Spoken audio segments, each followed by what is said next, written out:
Hey, good konbanwa, Chris. I'm in fucking Japan. You're always in a different place.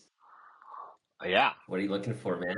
Okay, You're in God, dude. Okay, you tell me this all the time. You say like, we got to record the pod while it's hot, and I wasn't gonna record to be honest, but I'm in Japan right now. It's like 1 in the morning, and I was flying home tomorrow to Canada, and I figured, fuck it, let's do a pod. I was looking for some like potato chips I bought from 7-Eleven, and they're here somewhere. I was trying to sober up a bit, but all that's good. okay. We got the late night drunk pod with Adil, and Ah, it's just a chill Sunday early evening for me right now. So I'm a little nervous. I mean, it's my first alcoholic pod from me, I think. Normally, you're the one who's drinking wine, a little looser in the evenings, and oh yeah, you just it's get. a What's that, Chris? it's a Bavarian style of beer uh, called Helles, and this is just which basically means bright. So it's like a bright beer, like a pilsner. Nice. I got myself Yeah. a corn dog. Um, do you have you had a Japanese corn dog, by the way? Have you I barely eat corn dogs as it is, so you've never eaten a Japanese corn dog? Okay. Wow. Corn dogs in Japan are awesome. I'll start off this pod with explaining how amazing convenience stores are in Japan. You know how amazing convenience stores in Japan, right? yeah. Okay, Yep. so I mean, I think there's a few staples that people talk about, and one is like fried chicken at like 7-Eleven hmm is amazing. hmm And I don't really hmm actually understand entirely why. Is it because the chicken is like high quality or like it's cooked really well? I don't know. Japanese styling is like not to like over fry stuff. I don't know. But I think sorry, tell me. North America is just particularly bad quality, I would say. Yeah. It's just like you got the hot dogs on those rollers or Okay, like dried out taquitos, you know? totally. So the second thing, that pairs up with, fried chicken in the 7-Eleven in Japan is actually a corn dog. But the reason why it's great isn't just because it's a corn dog. It's because of the condiments that you get in this ketchup mustard package. So I don't know if you understand how this magical Japanese technology works, but what I'm going to do here is I'm going Oh to yeah, yeah, yeah. I see it now. you see have you I have you see it now. fucking played one of these before? Oh god, it's No, I've never magical. seen that before. It makes total sense. Does it make Keeps total your sense to you? hands clean. You're not busy tearing it away, trying to get at it, you know? How are we so terrible at condiments? Okay, so literally you take your beautiful. I didn't even plan this. I was hungry and I wanted to eat something before we did the Let's pod. see it. You Oh yeah. you you break, the ketchup mustard, and then it Oh does man. an even double. Yeah, amazing. Oh Oof. god, you didn't get your hands dirty. That Yeah, I mean, I gotta eat this now, but I'm gonna do that because I would like to sober up after my numerous This whiskeys is I the drink. Adil Late Night Corn Dog ASMR podcast. Just eat super close to the mic.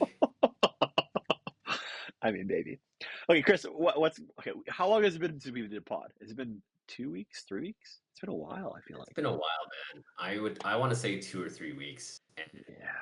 I'm actually headed back to Canada in like a few days, so there's a chance we do a pod maybe in the same room. I wonder if we can like rent out someone's space or something and just shoot the pod, you and I, with like an actual setup. Yep. That's gonna happen. We got to do a in-person pod. Wow, in-person pod sounds great. How has your last 3 weeks been? I mean, can you tell me some stuff that I don't have to respond to so I can eat this corn dog? Yeah, man. Well, the latest news, and I guess it's public now, is our CEO stepped down like 2 days ago. So, man, the crazy year continues. I mean, it's literally been almost wholesale changes at the top in the last 6 months. Like more than half the executive team and Uh, some of our high level people have changed in and out, and I feel like we're kind of in this crazy mode of transition. Obviously, you know that I got the job, and man, every week still seems like a new challenge.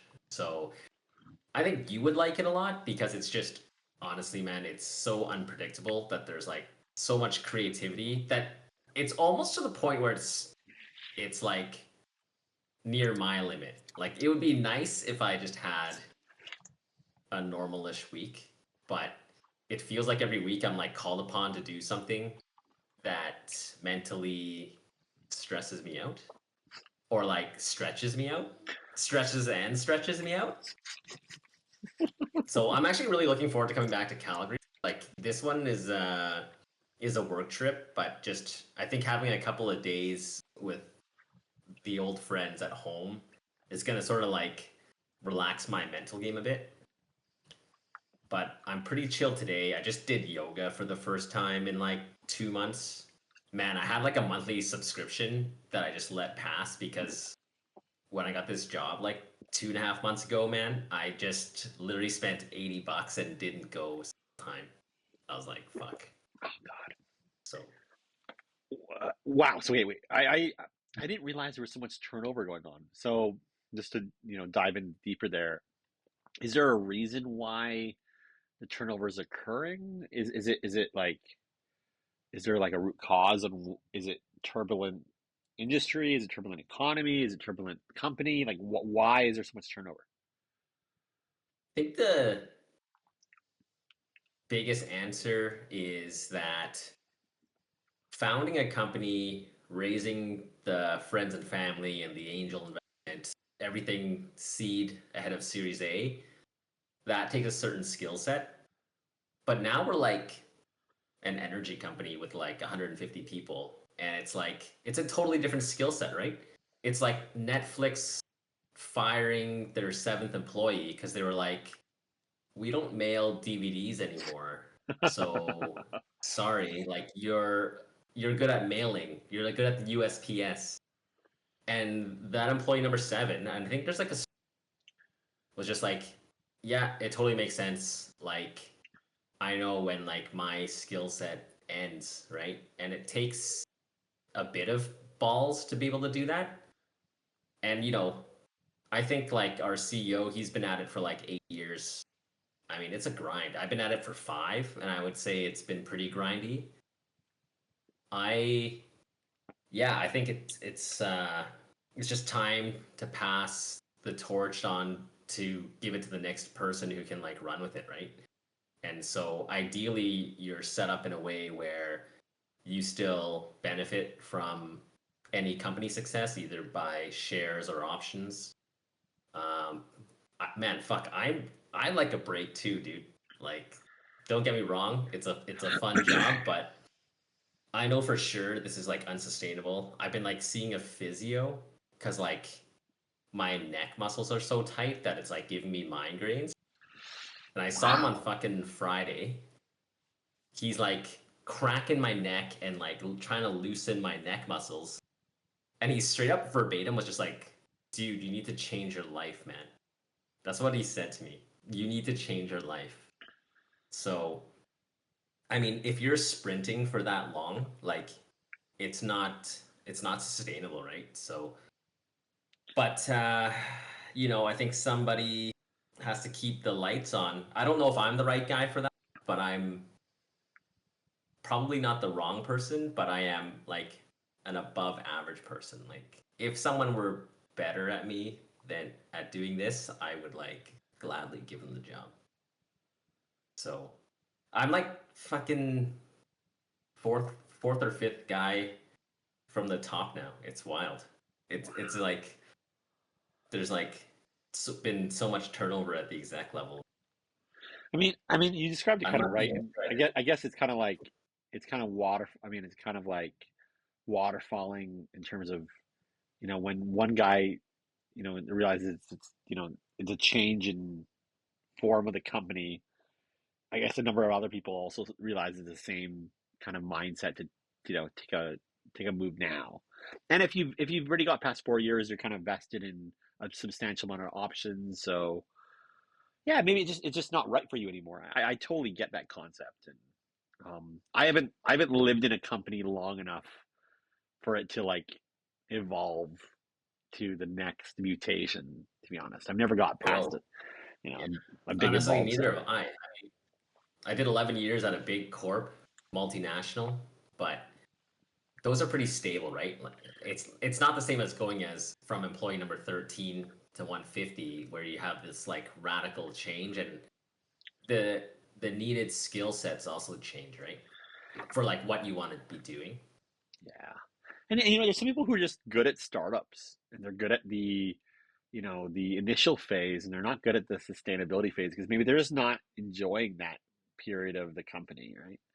You know, they're For better at the sure. 0 to 1, and I totally get that. I'm a 0 to 1 guy most of the time as well. Yeah, So bro, I think I am too, man. Or when it's already 5,000 people and I just take long coffee breaks like I did at Devon. But this, I think this like scale up and like creating templates and like building stuff is like super grindy. Not sure yet if it's for me, but maybe I'm the better leader because I'm a reluctant one. But if someone was like, yeah, dude, don't you don't get this job anymore, I would be like totally fine with it. It's like I was doing good work life wise. Like the extra money of doing this, I would say is like not worth. Like I'm good. You know what I mean? wait. This is like a common trope in like all industries. Like people say this about fast food. People are just like, "Hey, dude, you don't want to be the manager of Burger King because you get paid $2 more and you have way more responsibilities than being, the fry turnover guy. Like the fry turnover guy doesn't give a fuck. He just turns Totally, over the man. fries, puts it in a little bucket every now and again, hits on the cute girl in the back, and doesn't give a fuck. Being the Totally, bro. manager, And you can't do any of those things. you're like smoking behind the dumpster with your homies, drinking beers on break. But now it's like I can't tell if people are just angling me because I'm the fucking boss either. Right? Like Exactly. you also, if you're a guy who likes to have fun at work, you also now have to create some amount of separation, which like kind of sucks for me, I think. Like I don't want that. Wow. You know what? Hearing this out loud, I mean, I look at my own life and I look at all the managerial leadership roles I've had. And most of the time, actually, I think out loud that, like, economically, I take a hit being at being, the person with the most power. Um, and I actually don't make as much money as the people who are the lower levels below me. But the only edge I get is that I'm actually in control of the ship somewhat. At least I feel that way. And I feel like it's fun. It is a different feeling of fun because you're able to dodge the icebergs. Where if you're not steering the ship, you don't get to do it. So it creates more enjoyment somewhat at work because you know, you got to be the guy to, I avoid the icebergs. I'm gonna play the I'm special card here for a minute and just say like I think I'm like shyer about being a leader because I'm also running a German company and it's just like, dude, I don't know what business norms should be, right? Like I'm kind of running it by my own values and morals. So I feel like I'm a bit more cautious than if suddenly just like someone gifted me, not gifted, but like, hey, you run a Canadian company now, 40 people, millions of dollars of turnover.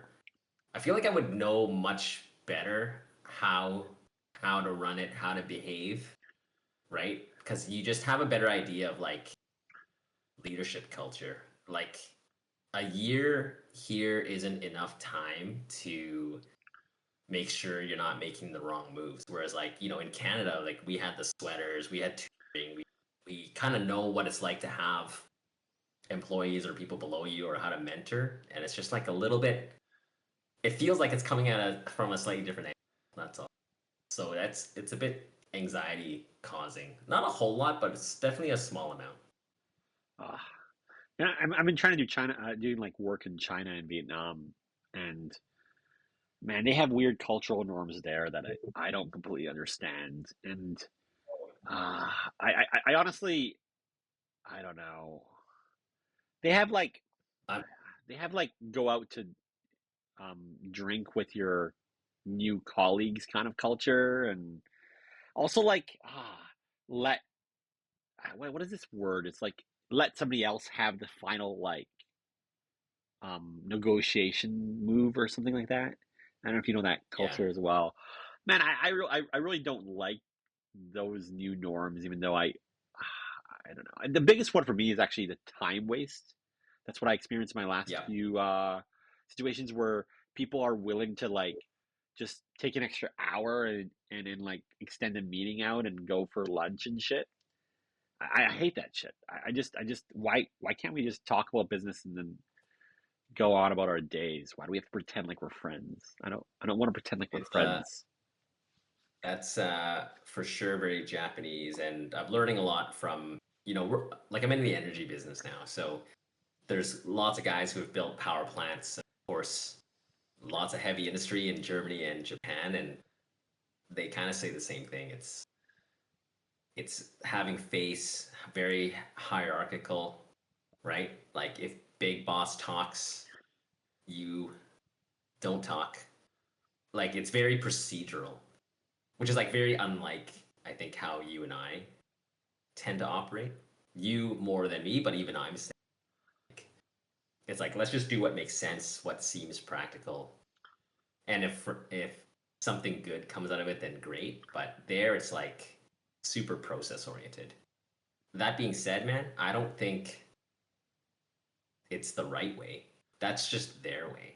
Just their And way. if you look at Japan, who's been like stagnant for 30 years, one could argue that's definitely the wrong way. I, But I, I don't know. I don't feels wrong to me because I think okay, the fundamental reason why it feels wrong to me is work life balance, and I don't want to make work invade my life. Like I treating this as work, and but they don't think about like that. They have this like spectrum of like they're willing to stay out until 8, 10, 10 o'clock at night with their work colleagues, and it's just normal to them. It's part of their like friend circle almost. I don't know. I just, for me, man, I have such a hard rule, which is my hard rule is at the beginning of a meeting, I asked a question. I was like, "Hey, how much time does everybody have?" And somebody might in the room say, "Hey, I only have 30 minutes." So I'm like, "Okay, we have one hard stop. So let's not make the meeting go over 30 minutes because that person's got to go in 30 minutes." And that's the hard rule, man. Fuck when 30 minutes comes around, I go, "Guys, it's been 30 minutes. Fuck off. Let's stop." Right? I make that really hard. And then if nobody answers and says, "No, we have time," then what I do is I say, "Okay, well, how about an hour meeting or a 45-minute meeting?" And everybody's like, "Yeah, that sounds reasonable. Cool." And then I just make us stick to that. But for some reason, people are just like, let's talk for an hour and a half. And I'm just like, I don't yeah, want to fucking be here. I don't like, I do this because I want to make money and get things done, but I don't need to fucking do an extra half an hour. Why the fuck are we doing that? It annoys at the least fuck out I'm of me. paid. At least I'm paid now almost a therapist hourly rate. But one thing I've noticed is like, man, there's so many people who make what I call like low self. They either need to get the last word in or they just can't stay silent in a meeting. Like they feel like they have to chime in. Or so like there's a lot of and it's mostly dudes. I mean, there's a lot of dudes that they haven't done the mental work and then they bring their shit to work and then it just becomes my problem, right? Because then when they bring it to work, it's my problem. So like I would say a third of my day is like giving them therapy, you know? And like luckily like my mental game is good.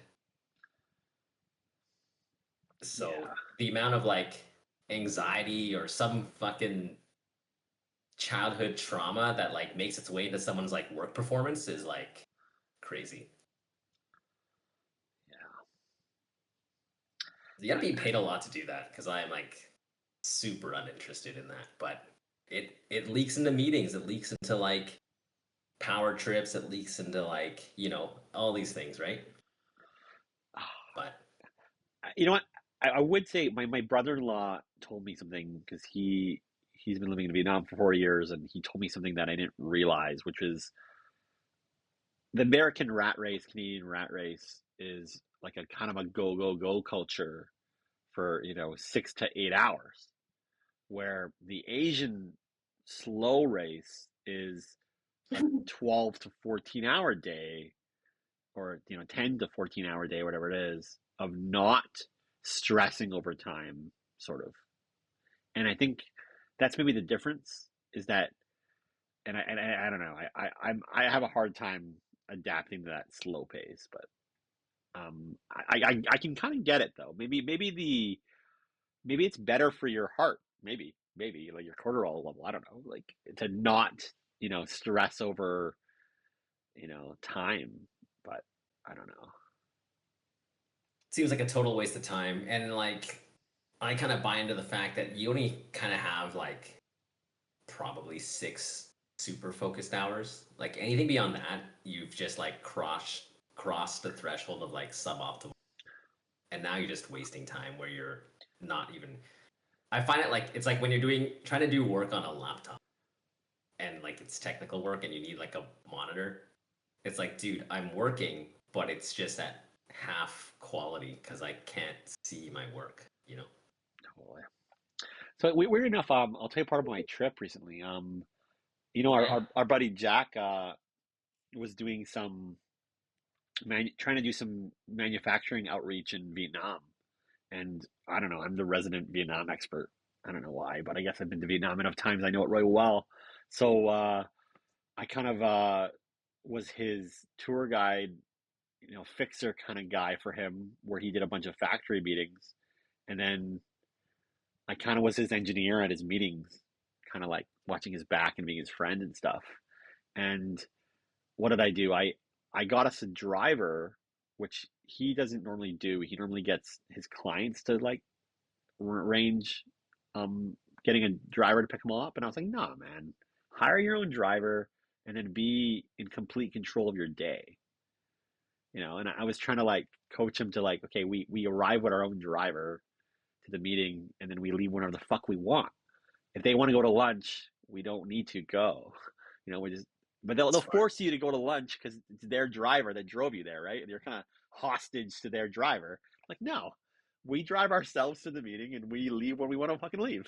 That's just the way it should work. And he was not used to that mindset, and I was trying to like push him to that direction. So we were like driving from Saigon, Ho Chi Minh City, to like 2 hours north to see a bunch of factories for a project he's working on, and he's got actually a really cool project. He's I won't talk too much about it, but like kind of like robotics. He's got a client that's trying to build a bunch of robotic stuff and try to source Hmm. some manufacturing for it. So many questions. I don't know what that guy does. What does a driver cost in Vietnam for a day? Three And like million, how luxurious? 3 million, somewhere between 2.2 and 3 million dong, which is about $110 to $150 for about a 9 hour, 10 hour shift, 12 hour shift.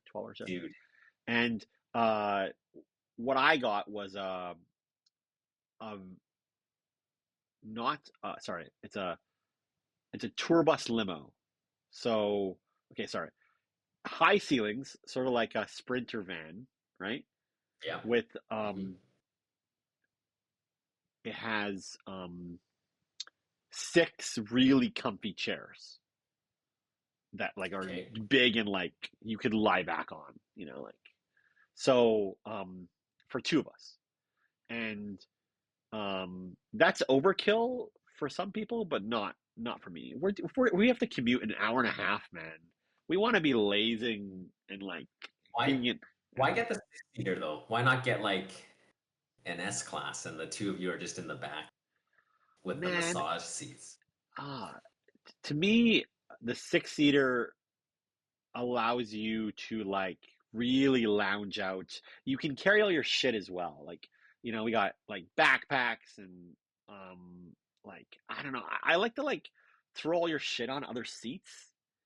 Like you have like Hmm. notebooks and like drawings and like I don't know, you just kind of like letting loose, you know, like I think the space to me, like I'll like pace in there somewhat, you know, I can't pace in an S class. Like I want to be able to stand up and stretch because I'm like you're on the road for an hour, over an hour. I don't know. I want to get up and move around. Man, I would love to tag along and just vlog that and do nothing more than like produce content and then also be a backup engineer to that if Dude, needed. I enjoyed being a backup robotics engineer. You know, I was we had to like go to like CNC meetings and electrical meetings and like a bunch of weird things. And like these guys don't know fucking fuck all. Like why am I the smartest engineer in the room? This shouldn't be correct. You know, like, like oh God. And is this just happening in English or what? It is you know, because he's meeting with Taiwanese suppliers. It's mostly in Chinese or English. Yeah, yeah. Okay. And yeah, so it's English, Taiwanese, Chinese is mostly what's happening in, and then an occasional, you know, Vietnamese translator, but more or less it's English and Taiwanese. Yeah, I don't know. I think it was fun though. I enjoyed it. I enjoy his project. I think it's cool. I mean, robotics is just cool in general. Um, we had one meeting where it got kind of yelly, and it was interesting. It was fun to see the other side of how kind of Asian cultures kind of work and how their meetings kind of work, and it was fun. Overall, I liked it, and um, might tag along with Jack for some more stuff like that. You getting paid for that or just No, doing it it's for the just love of the game? us. He joins me for my stuff, which I'm doing exporting out of China. So we're kind of goodwill on both sides, and I don't know. You're just bartering your own services to each other, I guess. Exactly, and we're enjoying each other's company. You know, like you know what? I don't know if you know this or not, but me and Jack moved up to Edmonton for sweaters, one season. Did you know that? You Yeah, knew I that, was right? there Okay. for that. Yeah, you were there for that. Okay, you were there for that, right? So we lived in a house in Edmonton for 2 months, and in the same house, and we just had a good time together. And me and Jack got actually, you know, like better buddies because of that. So like when he came to Vietnam, I hosted him in a two-bedroom apartment, you know, because I know all the hookups through my sister and you know just the area really well. So we lived together, and I don't know, we're comfortable doing that because it's fun, you know. So Yo, man, that's that's cool. I'm gonna take partial credit for that, I guess. And I've done that to a couple people. One time, you know how I throw like the annual ski trip, and like one time, like an avalanche, like totally blocked off Highway 1, and then people had to go through Fernie to get back home. And like I think I have two friends who are now like super good friends because they basically had a 9 hour road trip together because they both went to like my ski trip, and then they like carpooled with each other. And now they're like homies because they just, yeah, you spend 9 hours with someone, you're like, yeah, yeah, we vibing. yeah, you vibe and you get closer. You know, you're not so you know. It's just funner to be around each other when you over all those like weird barriers, right? But Yeah, that's cool. I don't know how. Okay, I don't know. How did you originally meet Jack, though? ooh, that's a good question. Jack knows Kyle and Kyle's circle because Jack also went to the Cochrane High School circle. So Jason, sorry, I should say his last name. Um, Sorry, Jason, Jason. yeah, sorry, Jason. Jason, and I don't know if you remember who else is from that circle. Like, I think Jared and there's a bunch of Got it. Cochrane guys, right? Okay, so they went to high school. Yeah, Andrew, yeah, a bunch of guys. So they all went to high school together. Andre as well, I think. Wait, maybe he's just from an engineering circle. Got I it. don't really remember. But yeah, all those guys are kind of from that circle. So Jack knew them, and then kind of got introduced, and that was pretty much it. Got it. Shit, they go back a long way then. Yeah. Yeah, that's cool. And then, why are you in Tokyo right now? Um. Wow. I don't even know why. I mean, it's a good reason. Why am I even on this trip? To be honest, I don't really. Is this still the same Asia trip you got because of that No, round trip? it's What? not. It's not because I came home for 3 weeks to Calgary, and then I came back. And so when I was remember I was So this is your booking that. third. No, This is your second third trip. No, Asian. second trip. Second trip. So what happened was, remember, my dad lost his passport Yeah. we were flying back to Canada, and I booked a round trip back, right? And I Yeah. booked a round trip just because I don't know. I thought I should come back, and this is me coming back. So I've been in Asia for about 3.5 weeks, and I mostly was Okay. Vietnam, seeing family again, China, some meetings, and doing a bunch of stuff in China, and then it just worked out that I would commute back through Tokyo. Um, I decided to, yeah, there's direct flights from Tokyo to Calgary right now. So I booked a one way there. And then, you know what? I kind of realized maybe I should go check out Japan and see, go to Japan alone for once and see what it's like. And just booked the 2 nights here. And it's been a blast, man. This is my first time to Japan by myself. And actually in Tokyo for once, which is we were in Tokyo I think 8 or 9 years ago. Do you remember that? Yeah, ski trip. Yeah, yeah. It was 4 nights I think. Maybe that's right, right? Me, you, and Carson. And this is a blast coming back to Tokyo 9 years later as an older person who knows way more Japanese. This is like my seventh trip to Japan. I know Yeah, Japan. wild. I know Japan really well, and coming to Shinjuku has been a blast because, wow, I don't know if I can explain this correctly because I'm still in it. Um, Tokyo is a place that's really friendly for foreigners because most people speak English. I think Tokyo is the most friendliest place out of all of Japan where you don't really need Japanese. Um, Right. so more or less, I've avoided it for my last bunch of trips just because there was other stuff to see. Um, so this time I decided to stay in Shinjuku um, because I don't know. I've always heard great things about Shinjuku, and I just figured it was a place I wanted to kind of revisit again. Um, and Shinjuku's been a blast. I think a few reasons for that is it's perfect weather, it's the perfect weekend, and my Japanese skills are good. I know a bunch of Japanese and I know the culture, so I can like chameleon in wherever I want to be. It's been really fun. Um, That's it's cool. yeah, Nice, man. Yeah, okay. So you're on the back end of that round trip ticket. yep, yep. That's cool. Um, there's a place, I think it's Shinjuku, where you go and like a couple alleyways are like super tight, and then you can eat all the skewers in these tiny little stalls, and they grill them in front of you. Was that You know what I'm Shinjuku? talking about? Um, I was that I with thought me, it you, was. and Justin. That was in Yokohama, wasn't it? I think so. Okay, so that's No, we Yokohama. didn't go to Yokohama. He came to Tokyo. Oh, he came to Tokyo. Okay, so I don't know where that was, but I remember that, and that was awesome.